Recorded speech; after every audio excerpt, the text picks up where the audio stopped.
compound in Ukraine. During the predawn hours on New Year's Day, Delta Force operators infiltrated a Biden-controlled stronghold in southeast Ukraine near the port city of Mariupol, according to an anonymous White House source who said President Trump greenlit the operation following a series of telephone calls to U.S. military commanders and to Ukrainian President Volodymyr Zelensky. A Delta detachment, known as once FOD in the Special Operations Community, flew from Okinawa, Japan to the U.S. Embassy in Kyiv and held position there until Trump cleared the incursion with his Ukrainian counterparts.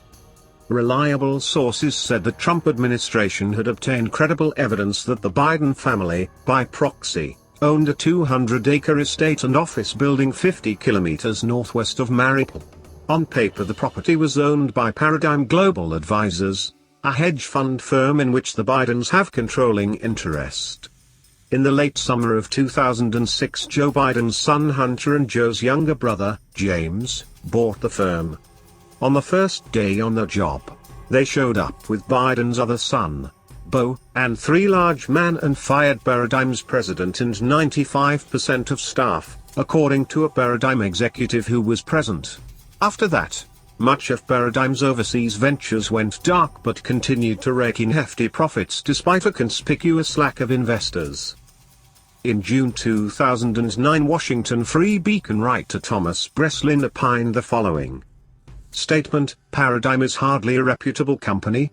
The Bidens fired everyone and put their own people in place. The company became nothing less than a slush fund for illicit monies that the Bidens laundered through the place."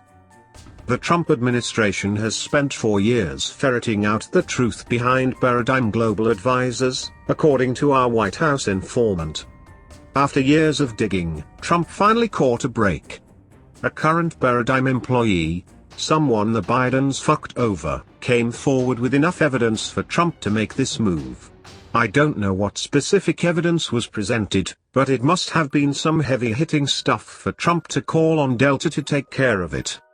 At 3 a.m. on New Year's Day, 3 Black Hawk helicopters, including decoy aircraft, airlifted from Kyiv to the drop zone.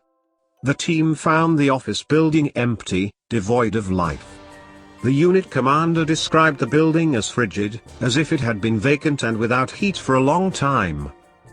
The windows were covered in a hoarfrost glaze, and the place had a catacomb chill about it. He was quoted as saying, "Every office had been stripped, no chairs, no desks, no computers, no nothing. No electricity." Although the building was long deserted, Delta found evidence of recent activity within the hacienda attached to the compound. In a kitchen were freshly chopped vegetables and a percolator of lukewarm coffee. Outside, fresh tire impressions led away from the compound. It was as if someone had tipped off the occupants. Gold bullion. They also found crates of Chinese-manufactured Type 56 assault rifles and tens of thousands of rounds of ammunition. Even more disturbing, they found beneath the hacienda a maze of chambers and tunnels that ran for miles in every direction. Ankle and wrist shackles, bolted to the walls in various locations, held bits of necrotic flesh, and in an antechamber, they discovered 12 duffel bags filled with black tar heroin. On Trump's order, Delta coordinated with Ukraine's SBU, that nation's security agency in counterintelligence and combating terrorism, to confiscate evidence and await the arrival of State Department personnel. This is a developing story and will be updated as is appropriate.